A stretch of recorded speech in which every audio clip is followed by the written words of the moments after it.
What's going on, guys? It's Bo Maximum RPM coming at you with another video today. And in this video, I'm going to be talking about some scary things when working with 3D printed Beyblades.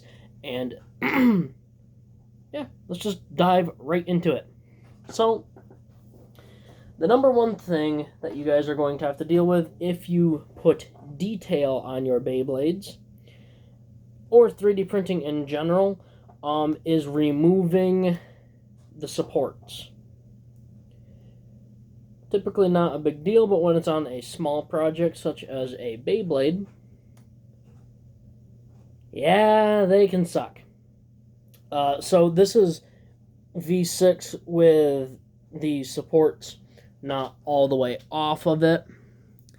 And I absolutely gashed my finger on the supports. I got it good. So number one thing, when you are taking the supports off of Beyblades, what's going on with my hat? You're probably going to end up either cutting your finger, or your fingers are just going to be kind of raw from dealing with the supports. Not a huge deal, but just know that if you do it, you may potentially cut yourself. I have done it a lot. My buddy Chad, his Layer Key Nemesis is printed like this. It's got supports on the bottom. That way the detail comes out really nice. This is a pain in the neck to take off. So it also depends on how your print is oriented. This thing was absolutely horrible to get off. I've done it a handful of times. I've never liked it. I seem to break it every time right here. In the teeth, you can see that line right there. I had to glue it. This is actually tire glue for an RC car. Same thing as super glue, pretty much. So that was it. Another thing that I want to talk about is Beyblades without detail. So Toxic Rose is a Beyblade that has no detail but still has supports, and here's why. As you can see, this top part is a little higher than the bottom. So there is a thin layer of supports all around this. This is not a terrible thing to do. You just take your knife or whatever you're using to clean your material off, and I put it right there, and I just work my way out, and then I just work it around. Or you'd come in from the side, and it comes off really, really easy. Love working on Toxic Rose. That one's super easy. V6, there's detail. I know it's inverted. Kind of a pain in the neck, not too bad. The guillotine frame, the execution 1, execution 2, no borders, and, well, there's a border around the outside to keep it sticking to the plate. Most things print with one. This is not calling Chad out in any way. We're not even sure how this happened. But somehow this doesn't fit on a regular disc. The layer key would not reach the teeth, which is super weird, and we have no clue why it did that. Chad doesn't know. I don't know. I don't care. I can easily fix it. I didn't fix it pretty, though. So you can see that I had to sand down. Maybe you can't see. I had to sand down a lot there, but I had to sand a lot down there. I had to make that indent. I have no clue what happened with that. But something happened in between him sending me the files and me printing it. Something happened, not sure what. Not his fault, not my fault. It just happened. Sometimes weird stuff happens. Shatter, no supports. No supports, even though it does have a lip right there. I don't remember ever taking supports off. I have modified Shatter's layer because I was bored one day and I wanted to see if I can make him better. But, yeah, so there's that. Gunlock Wolg, 0 supports. So this is actually the same file as this. I just got the basic circle, and then I added the 2 triangles onto Shatter, and I added these 2 onto Wolg. This is actually a regular layer. My modeling skills, not the best. So you can see I had to cut a regular layer to turn it into a layer key. Gunlock Rogue switch frame at one point looked a lot better than this currently did. That had no supports, super easy. The clutch frame for V8, that had a couple supports, nothing too major. That one cleaned up really easy.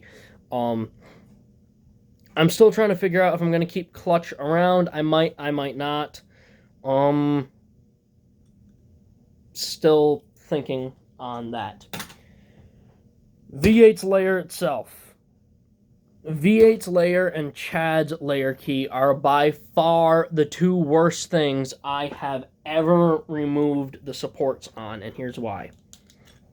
It had to do with the orientation of the print. V8, I have always printed with the teeth up, and that's the way to make sure that your teeth are nice and good.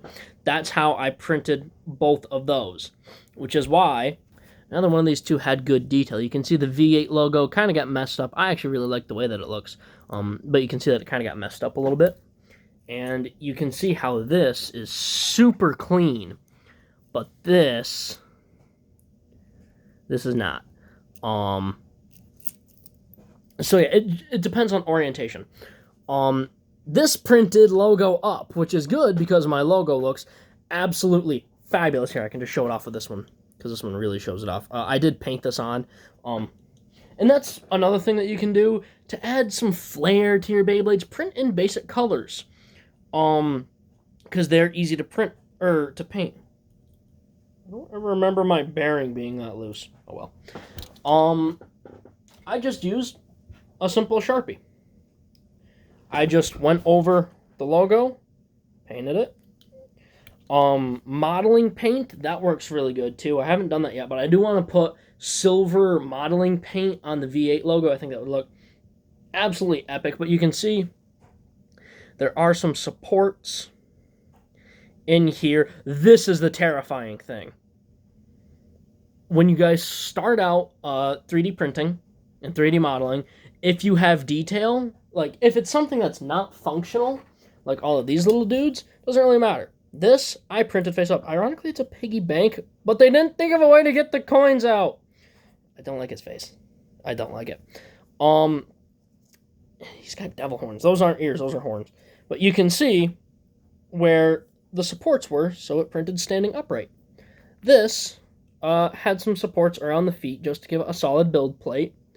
And the cat had the same thing, just a build plate here. But as you can see, this actually has fur detail. So the printer can do detail in small things quite easily and quite well.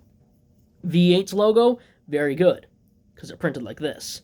That filled all of this in with supports, which means I had to take my knife. Always be careful with knives, guys. I cannot stress this enough. You really shouldn't even use a knife for this stuff, and if you do, you should be using an X-Acto knife or a modeling knife, something that is designed for this, not a pocket knife like I do. Do not do what I do, guys. I cannot stress that enough. That is not a good thing. I should pick up some modeling tools. Pliers. Pliers are another good thing because you can really get in there, get a hold of stuff, and pull it out. The scariest thing about working with V8 and Nemesis, the teeth get filled in, and that's how I keep breaking Nemesis. I can't get the supports out of the center. Luckily, in my behalf, I've obviously been able to fix Nemesis every time it's broken. I've printed 4 or 5 layer keys. They've all broken. I've been able to fix all of them. This one's definitely in the worst shape. This is the one that actually broke during his test. You can see that it's messed up. My camera ever focuses. Yeah. But I was able to fix it with some super glue. And that's what I really like, though, is that if you break something, it's typically easy to fix. Supercharged V8 is not. I don't even know what happened to the original V8, but everything is messed up. My teeth actually broke off of it, and I had to glue them back in. They are not right at all, which is one of the main reasons why this V8 never really performed the greatest, is because it was all kind of messed up. But I fixed it enough to get some battles out of it. This will be coming back, guys. But this one is forever going to be out of commission. But this one's always going to have a great amount of significance to me because it was my first actual 3D printed Beyblade that I owned. That was mine. The first one was Quake's Uppercut. That was actually really easy to work with. I cannot stress this enough, guys. I don't know what that was. Hold on a second. Keep things simple is what I'm trying to say. Keep things simple is just what I'm trying to say, guys. Detail is very nice, but when you're first starting out, start like how I did. Keep things very simple. And you can even see, Wool got all sorts of messed up when he got printed his layer key. I don't even know what happened to it. That just happened. I didn't change anything with that. The only thing that I added were those 2 tiny little blades. It's weird. Of course, that printer costs $2,000 and it doesn't print half as good as far as detail goes as the one that I paid like $300 for. Granted, that's not cheap either, but there are some nice budget printers out there. There's one for $100 out there. A lot of people recommend it. This one, the Ender 3 Pro, very good printer. Highly recommend the Ender products. Great printers. But if you guys are looking to get into 3D printing, I definitely recommend doing your research and looking around for what types of printers might benefit you the best. For some people, PLA might be the way to go. Or sorry, ABS. Everyone that I know uses PLA because it is softer, so it can take more abuse, and I just find that it prints better than ABS. There are resin printers out there. I know my buddy Zira, who I actually just worked with on 2 new Beyblades. They're designed for me and a couple of my friends. They are multi-owner Beyblades. He prints with resin, which is a dense material, and it gets amazing quality, but it is more expensive, and I do believe that it produces a fume that is not good for you. So, like I said, guys, just remember, look around for what you are going to do, and start simple. Get on Tinkercad. Just mess around with some stuff. This was my very first attempt at 3D modeling anything. It's a blast, guys. I haven't got a whole lot of experience with it, but the experience that I have is super fun. Alright, guys, that is about it. Please leave a like, comment, and subscribe. Turn on the bell notification so you get all my videos because I upload daily. And as always, hope this video makes your day just a little bit better. Live life to the max and stay off.